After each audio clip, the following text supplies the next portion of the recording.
Fascist সরকারের দোসর দুর্নীতিবাজ বিআইডব্লিউটিসির নির্বাহী প্রকৌশলী রুবেলুজ্জামান এখনও স্বপদে বহাল।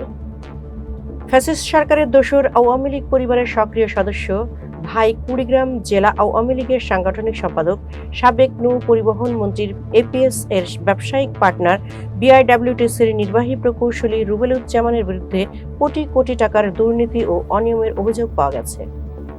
তার আমলে দুইবার পাটুয়ারি ঘাটে ফেরি ডুবলেও ফ্যাসিস্ট সরকারের ক্ষমতার দাপটে বরাবরই তিনি রয়ে গেছেন ধরাছোঁয়ার বাইরে।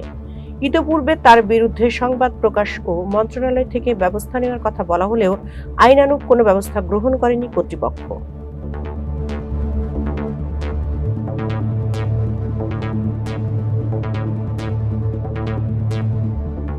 এছাড়াও তিনি সরকারি চাকরিজীবী হওয়ার পরেও বিআইডব্লিউটিসি এর তেলের ব্যবসা করেন।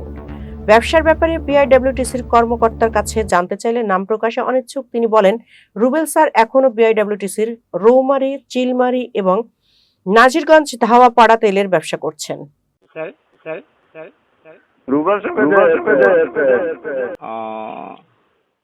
আচ্ছা স্যার, তাহলে ওই তেলটা আমাদের রুবেল স্যারই দিতেছে না? নির্ভর সূত্রে জানা গেছে তিনি বিএনপির নেতাকর্মীদের ম্যানেজ করে বিআইডব্লিউটিসির সবচেয়ে গুরুত্বপূর্ণ ফেরিঘাটে স্বপদে বহাল থেকে চাকুরি, ব্যবসা ও বদলি বাণিজ্য করে যাচ্ছেন। সম্প্রতি ফ্যাসিস্ট সরকারের দোসর ইঞ্জিন কর্মকর্তা জাকির হোসেনকে ধানসিঁড়ি ফেরিতে বদলি করে তাকে জয়েন্ট করানোর জন্য বিএনপির লোকজন দিয়ে চাপ দিচ্ছেন।